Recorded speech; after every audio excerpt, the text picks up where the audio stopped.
The drums shook the village, rattles and ululations filled the air. Nneka, a radiant young bride, walked gracefully toward her new home. Her husband, Obinna, smiled proudly, eyes full of love. But in the corner sat Madame Ozioma, Obinna's mother. Her eyes were cold, lips pressed tight. Though everyone celebrated, Ozioma's heart burned with jealousy. With humble respect, Nneka entered her husband's home, carrying gifts for her mother-in-law: palm oil, wrappers, and kola nuts. She knelt before Ozioma with a smile. But the older woman scoffed. "Do you think these things make you my daughter? In this house, my word is law." Nneka lowered her head, determined to endure. From that day, Nneka's troubles began. If she cooked, Ozioma spat out the food. If she swept, Ozioma pointed to dust she had already scattered. If she wore beads, Ozioma tore them off, accusing her of wasting money. Night after night, Nneka cried silently, and whenever she begged her husband for help, Obinna only said, "Endure, my love. You know how much my mother means to me." At a village feast, Nneka carried food to the elders with grace. But Ozioma shouted loudly for all to hear, "This girl is useless. Even her cooking shames my family." The crowd grew quiet. Neighbors whispered, pity in their eyes. Obinna sat frozen, his head bowed in silence. And Nneka's heart cracked a little more. One stormy evening, Ozioma ordered Nneka to scrub the courtyard in the rain. The young wife knelt in the mud, her wrapper soaked, her hands raw from scrubbing. Lightning cracked across the sky as she broke down in sobs. At last, she stumbled inside and fell before Obinna. "Husband, I am dying in this house. Defend me, or I am lost." But Obinna turned away. His voice was low. "I cannot go against my mother." The next morning, Nneka packed her few belongings into a small bundle. She stood tall for the first time and said, "I came into this house as your wife, not your servant. Love without protection is no love at all." Madame Ozioma smirked in triumph. Obinna sat in silence, tears in his eyes, but his lips sealed by fear. Nneka walked away, her dignity bruised but unbroken. Nneka's parents welcomed her with open arms, wrapping her in love. Her mother wiped away her tears. "You are not broken, my child. You are stronger than you know." For the first time in many months, Nneka's lips curved into a small, true smile. Back in Obinna's home, silence ruled. The rooms were empty, the laughter gone. Villagers mocked him with a name, Nneka, his mother's husband. He had chosen silence, and now he sat with only his mother's shadow for company. A home cannot hold two queens. A man who cannot defend his wife will one day find himself with no wife to defend. And a mother who clings too tightly to her son may crush his happiness forever. Months passed after Nneka left Obinna's house. Though her heart had once been broken, she blossomed like the morning sun. Free from Ozioma's sharp tongue and Obinna's silence, she began to live her best life. She traded palm oil in the market, her beauty and kindness drawing people to her stall.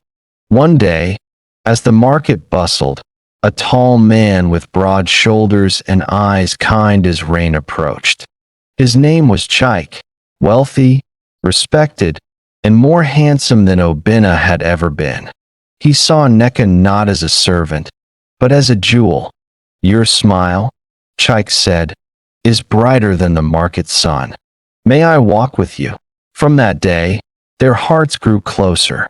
Chike courted Nneka with gentleness.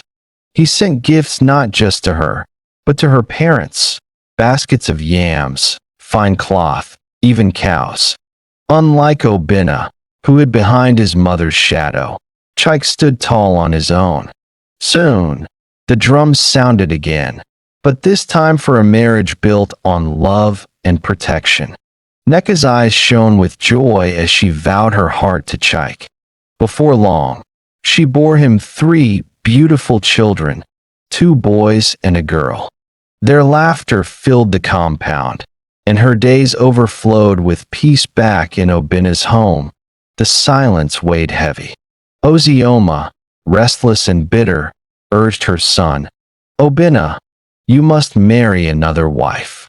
A man without a wife is like a pot without water."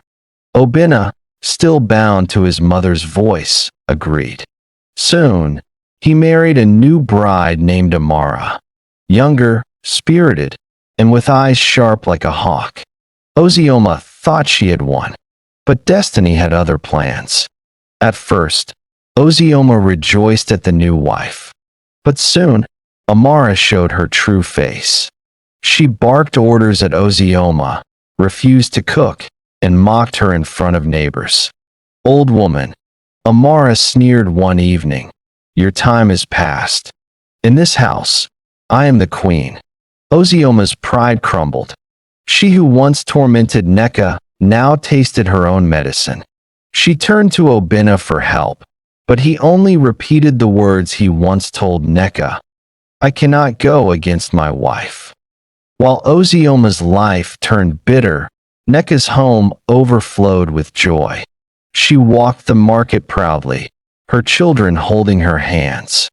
Her husband Chike honored her with respect before all men. The villagers whispered, "See how the one they despised has become blessed. See how the one they called servant now walks as a queen." Ozioma, hearing the gossip, burned with regret. She remembered the nights she mocked Nneka, the mornings she forced her into the rain. Now the same cruelty was her daily bread. One night, unable to bear it anymore, Ozioma wept aloud. "O spirits, if only I had treated Nneka with love. If only I had taught my son to be a man. Now I eat from the pot I cooked with my own hands." But it was too late. Nneka's heart no longer belonged to their household. Her laughter now lived in another home, her children carrying her joy into the future. Obinna sat beside his weeping mother, but he too was broken.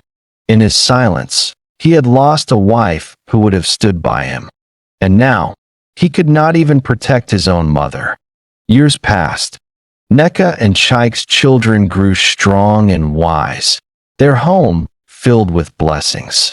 Festivals were bright with their joy, neighbors admired their union, and peace crowned their days.